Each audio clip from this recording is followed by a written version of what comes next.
Quando arrivano il treno si attraversano all'ultimo minuto, chi ha più coraggio attraversa all'ultimo minuto rischiando la vita. Sabato scorso ho visto una ventina di ragazzi che hanno attraversato il terraglio venendo in contromano, che le macchine hanno dovuto bloccarsi, altrimenti investivano questi ragazzi.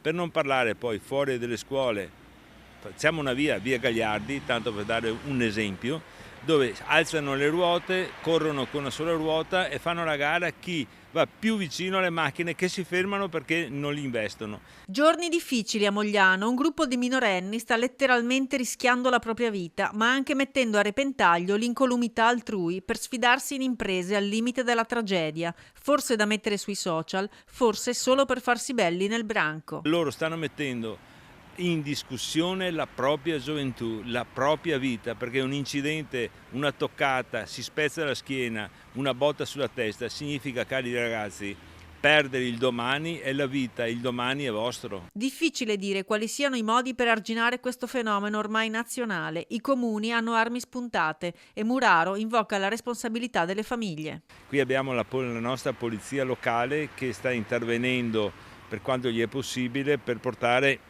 una educazione anche a questi ragazzi. Purtroppo tante volte vengono interessate le famiglie e le famiglie scaricano sulla scuola.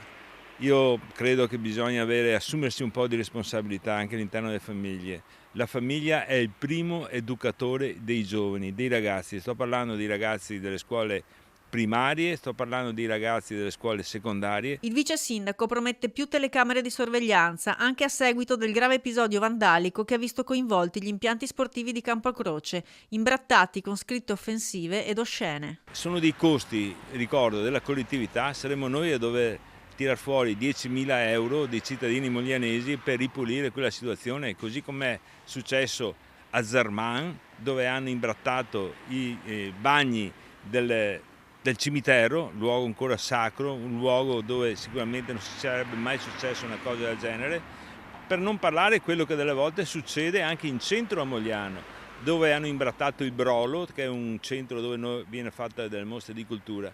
In questo caso, grazie alle telecamere, e ripeto che io voglio implementare qui a Mogliano, abbiamo identificato i colpevoli e dopo un iter burocratico abbastanza lungo hanno pagato il 70% dei costi di pulizia che il comune ha dovuto fare.